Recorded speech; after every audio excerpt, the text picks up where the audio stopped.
Yesterday in Norway Chess was the day of the King's Gambit. Today was the day of the King's Indian defence. Richard Rapport against Magnus Carlsen. Two fascinating players. Well, Magnus always produces interesting stuff. Richard Rapport, he's on the rise. He's at, he's heading into the top 10 in the world. Very exciting player, very creative.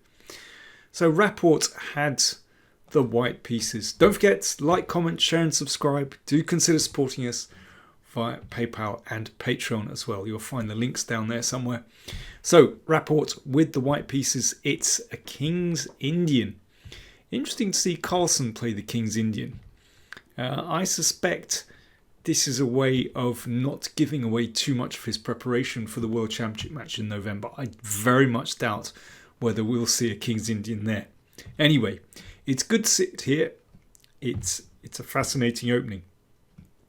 But actually, this classical game did not last very long because the players played out quite a quick draw. Now, in this position, bishop e3 is probably the best chance for an advantage, but knight c2, basically Rapport knew what he was doing.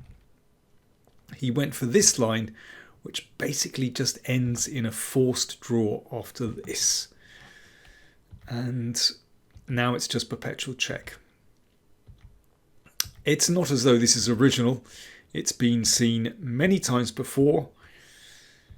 And that's how the game ended. Just a draw. Interesting that Rapport basically decided he didn't want to risk anything against Carlsen and just cut straight to the Armageddon. Just a reminder, you get 3 points for a win in the classical game. If the classical game is a draw, then both players get 1 point. You go to an Armageddon, and whoever wins the Armageddon gets an extra half. I hope that makes sense. So anyway, the Armageddon started. Rapport again with the white pieces. This time, we had another King's Indian, except with colours reversed. So interesting how Rapport switched it round. Remember, white is in a must-win situation. White starts with 10 minutes. Carlsen with black starts with 7 minutes. If it's a draw, then Carlsen wins the Armageddon and gets that extra half point.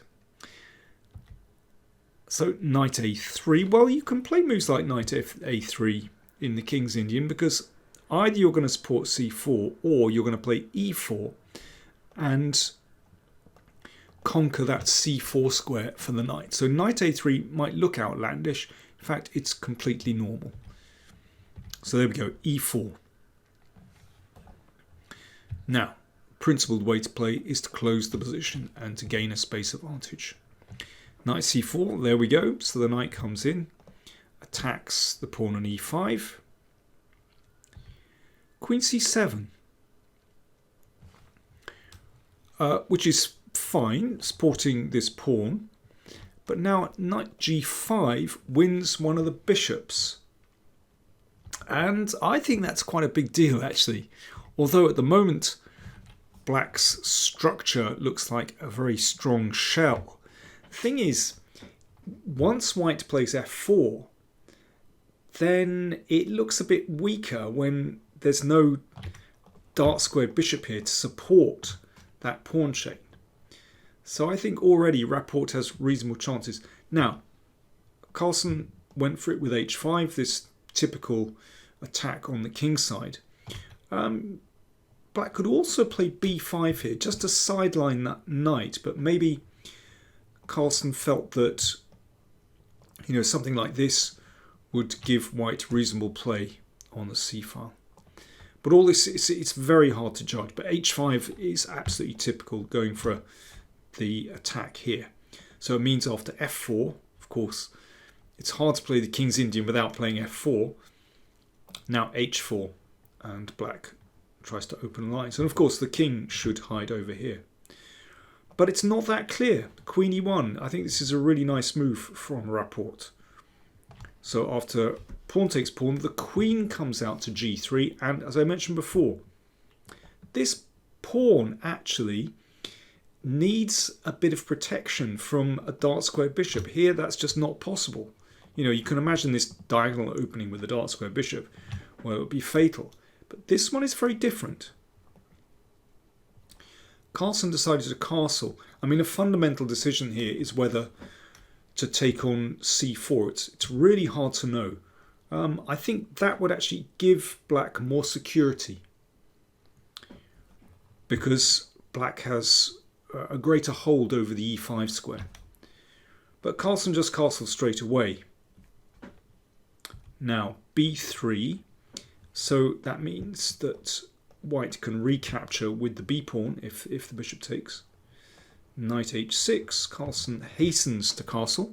Excuse me, not hasten to castle, hastens to develop. And now before the knight switches to f7 to support this pawn, then pawn takes pawn. An interesting moment here. Carlsen would like to take here and then take here. I think that gives black security. The problem is, and I'm sure Rapport would have gone for this, after bishop takes knight, pawn takes pawn is a really interesting piece sack. Bishop has to go back. Take here. Now if rook takes, then the pawn marches on. So here, well, I just think white has excellent compensation for the piece. Two pawns. This is well guarded. Probably going to take a third. This bishop can come out here. Excellent compensation. So that's why Carlsen recaptured with the knight. But this is not ideal, because in this position, like I mentioned before, that pawn is a little bit vulnerable when there's no dart square bishop.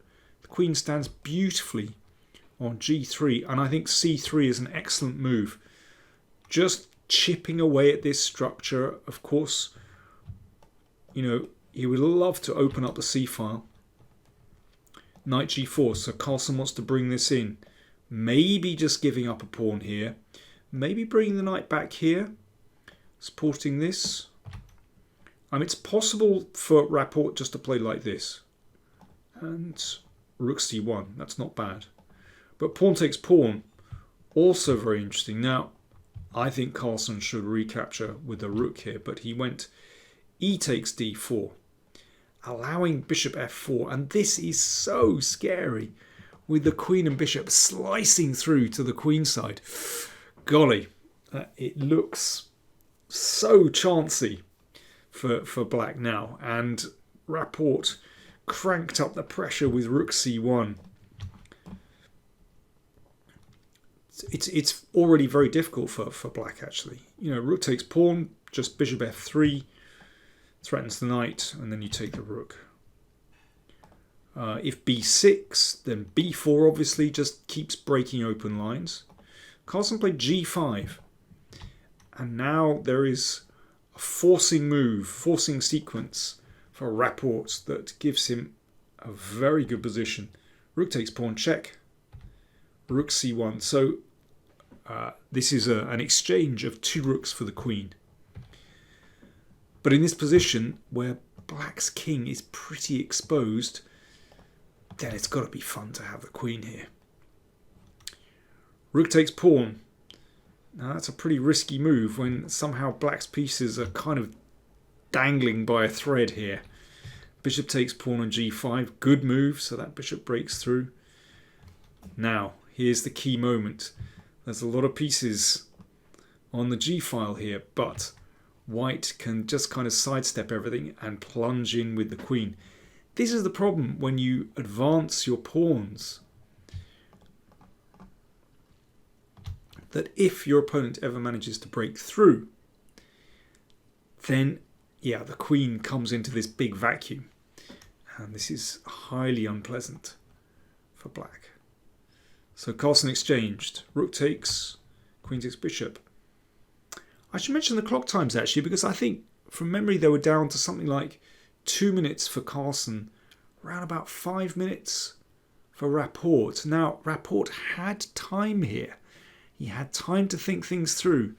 And this is certainly a critical moment in the game where white has to, well, white is absolutely on the edge of victory here. By the way, instead, of course, if the king had come, well, let's say c7, then queen e7 check just picks up the rook. So that's why the king had to step to d8. But of course, this is not a beautiful square. But here is where Rapport should have just taken his time. And he had the time. He had something like 4 or 5 minutes left. Remember, he's in a must-win situation. I thought the move would be e5 to open up this bishop. And surely the combination of bishop, pawn and queen would be enough. And here, if rook takes, then this can be taken. And if knight takes, then this rook could be taken. I don't know, it just felt like this was the way to go. But queen d6 check was played. And again, here's the moment where Rapport could have really turned things. Queen b8 check looks great. Take some pawns.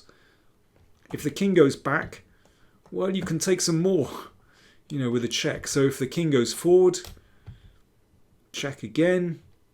Again, if the king goes back, then this can be taken. So here, queen c8.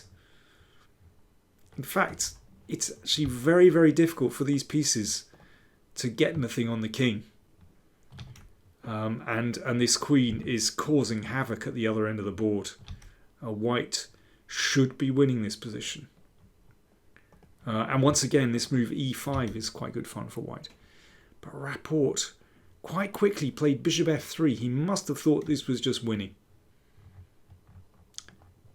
because it opens things up here. This is looking back here.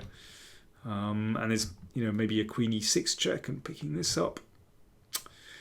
But this was disastrous. Quick as a flash, Magnus played knight e5 check. And here's the point. Obviously, this was missed by Rapport. If king takes rook, knight takes. Now, if the king steps back, we've got the classic Arabian checkmate. And if the king comes up, then check. Check again, and it's a very well-known drawing mechanism. The rook has to be on this square, because then the knight, as well as checking, protects the rook, and it's impossible for the king to come forward. So, wow, what a move. Knight e5 check. So Rapport, of course, trying to win, played king f1. So knight takes bishop. So now there's a threat just to play rook g1. So queen e6 check, queen f6. So Rapport escapes by taking this knight. Of course, a draw, checking again, just leads to a draw and is no good for Rapport. So he tried hard. He took this. In fact, rook g7 is immediate devastation with the idea of rook f7, and there's no good way out. That actually just ends the game. But rook c5 also pretty good. After this, rook here. Well, there were lots of checks basically. And the game ended in a draw. Carlsen just content to fall into this perpetual check. In fact, if black wants to play for a win around here, the king can go the other way and you can try and run up here. But Carlsen had no need to risk anything. So he just acquiesced to the draw basically by going the other way. Remember, in this kind of position, so that's the final position, there are two threats to checkmate, and you might be able to stop one, but you can't stop both. So the game ended in a draw. Magnus Carlsen won that Armageddon, so gets 1.5 points from this matchup, and Rapport only got 1. Really close, but I think a fascinating struggle, and great to see Rapport playing this really creative chess, at least in the Armageddon. Thanks for watching. Don't forget, if you're not a subscriber, then do subscribe. Let's try and get to 100k. And there's loads of good stuff on the channel. I'm posting regularly, so, well, thanks for watching.